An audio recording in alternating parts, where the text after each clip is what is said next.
Hello guys, welcome back to my channel Automation Hub Sathak. We are a couple of videos behind in the English playlist of Python automation. So we'll always be in sync with Hindi. So let's go ahead and do our first video for today. I'll upload both the videos right away. So we discussed this in Hindi videos. So this is nothing but the control flow statements in Python.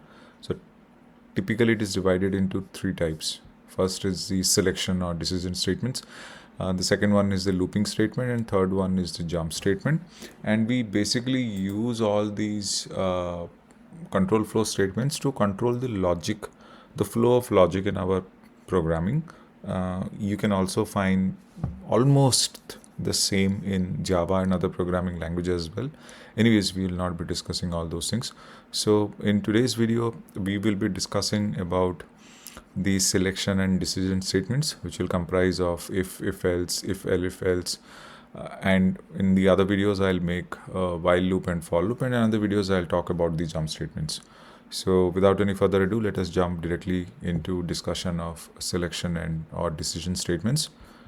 So I'll go ahead, create a new Python file 6. I'll name it as if else, and this is it's control flow statements.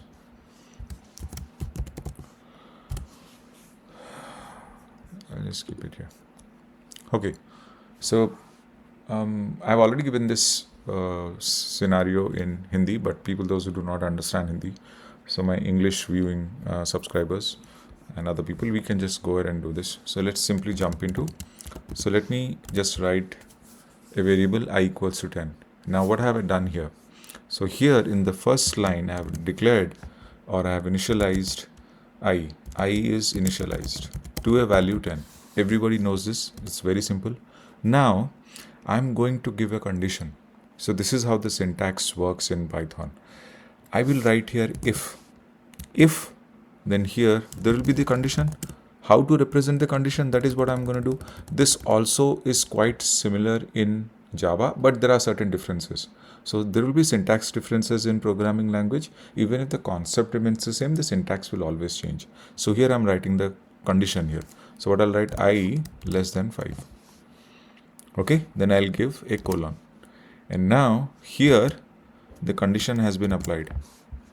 So I'll just keep the colon here. I'll not write any comments and all. I'll just hit enter. So now here I'll write a print statement. I is greater than 5. Make sense? Now I'll come down, hit enter. Else, I'll open the else body and I'll write print I is less than or equal to 5. So let me stop here and let me explain what happens. See, the control flow will start from the first row, I equals to 10. Okay, the compiler will understand there is a variable I which has been initialized and the value that has been allotted to that variable is 10. Then it will come down, row number 2. So it will see a condition. If I is less than 5, I is less than 5, this is a condition. Yes, is this condition true or false? Obviously this condition is false, right? 10 is not less than 5. So now, even though you have written the condition, you opened the body. So after colon, when you hit enter, this portion is the body of the if loop. In Python programming, the if loop is determined after the colon symbol. In Java and other programming languages, you start using curly braces, but in Python there is indentation. So I'll explain about indentation in the next video. I don't want to add indentation here. Anyways, so here will the control come inside? No, because this condition is false. This condition is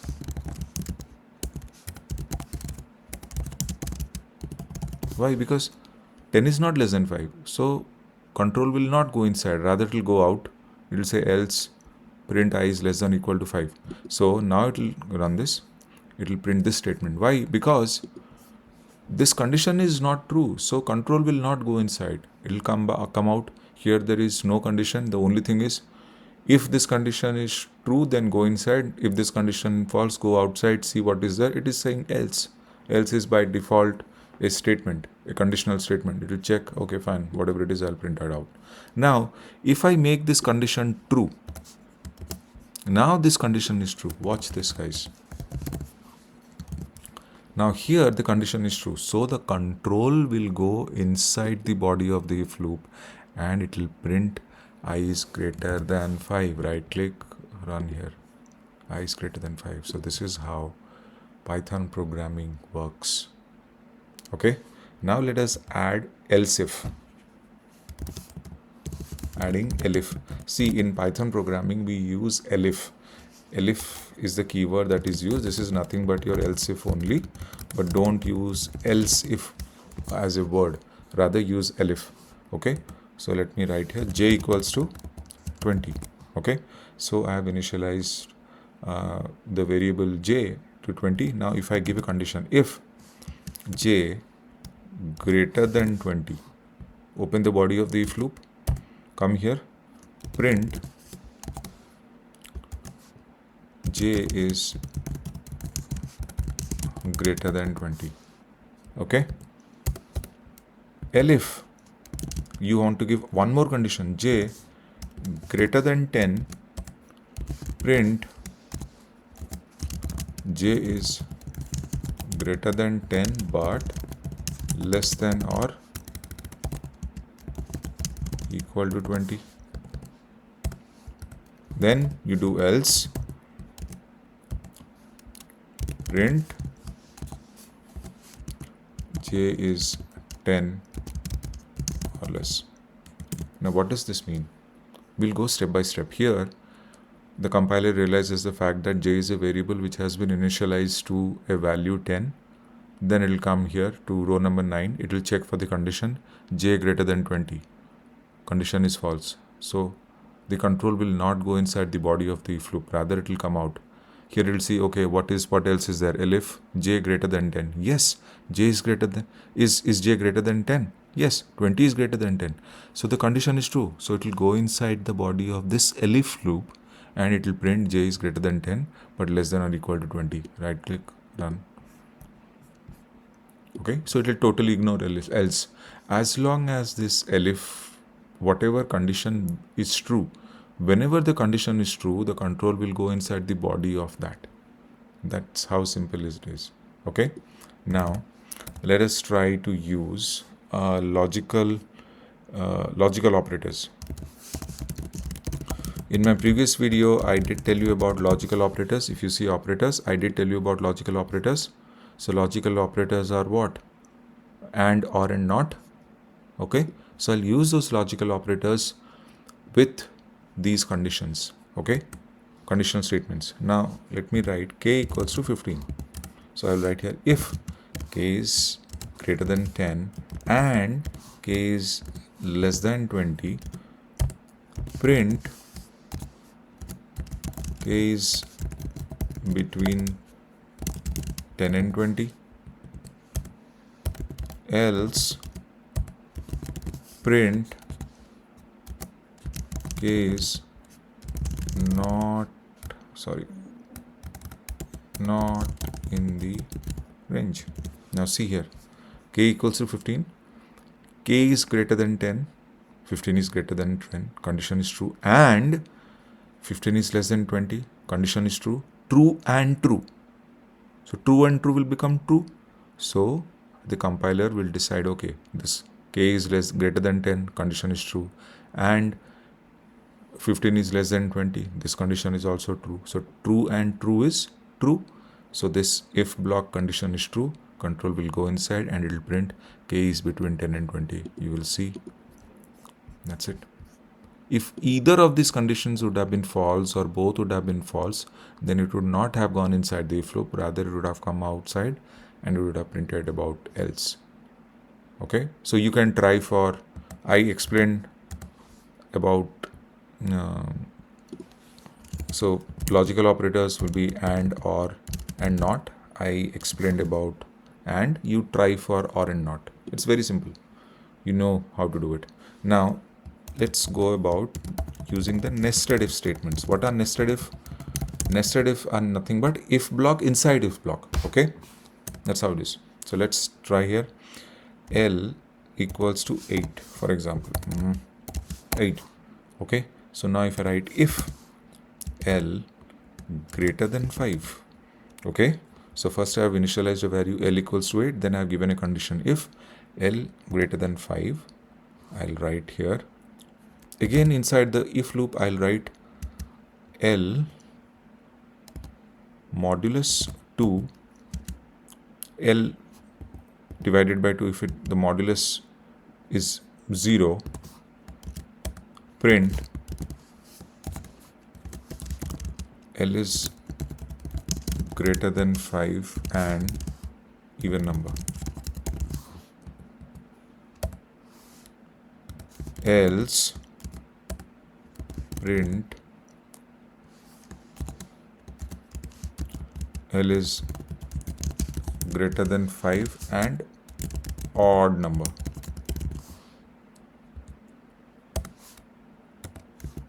Else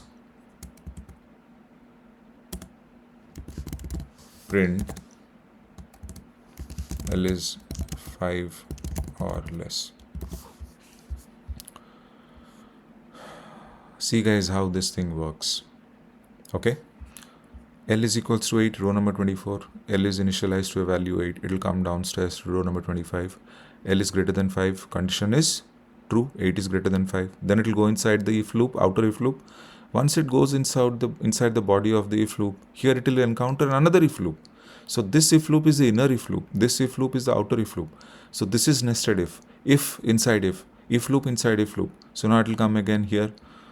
L mod 2, you see 8 divided by 2, obviously remainder is equals to 0. So this condition is also true. So it will come here and it will print L is greater than 5 and even number. So this will print, this will completely ignore else because this condition is true. So it will go inside, then it will come out of the inner for loop and then it will go to the come also outside of the this if loop, and it will come here to else, but it will totally ignore because this condition is getting satisfied. So the answer that will be printed is L is greater than 5 and even number.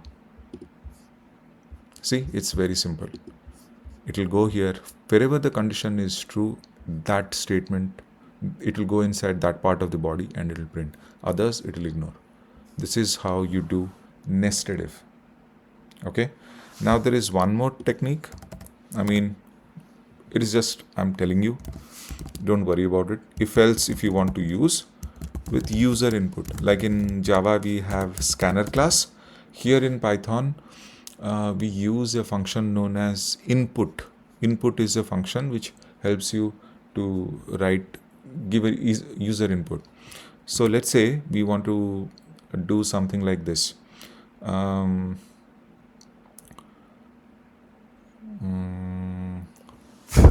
So you want to declare an age, and here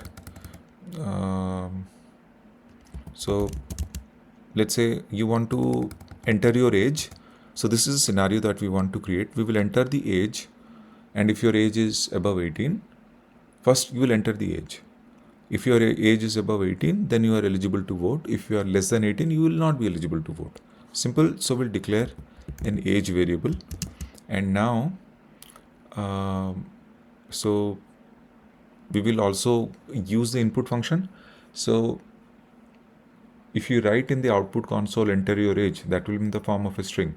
So let's typecast the string into an integer variable. So I'll write here int, and then I'll give the input function here, and here I'll write enter your age. Simple. So when we run this command, it will directly ask you enter your age. Whatever number you give, by default it will be typecasted to an integer because we are using a typecasting concept here. Now if age greater than 18 or greater than equal to 18, even 18 people can vote, right? Print eligible to vote, else print not eligible to vote. Simple. See, I just gave a user input and let's see how it works. Right click, run. So here it is asking to enter your age. So user input means you have to enter your age in the output console. If I enter 17 and hit enter, see, not eligible to vote. Okay, now let me run again and now give the age, let's say 21, eligible to vote. So this is how you can also use if-else statement with the user input function. Clear? Now let's go to another part. We need to also learn what is shorthand if and if else. This is also required, shorthand if and if else. Now, what is the meaning of shorthand? So you can use short versions of if and if else when there is only one statement to execute. What do I mean by this? So let's jump into a code, we'll understand better. So let's say I equals to 5. Simple. If you write here if I greater than 3, print I is greater than 3. Simple, right? So this part again, if I run, it will ask for the age and all because we have to give the user input. So see, I is greater than 3.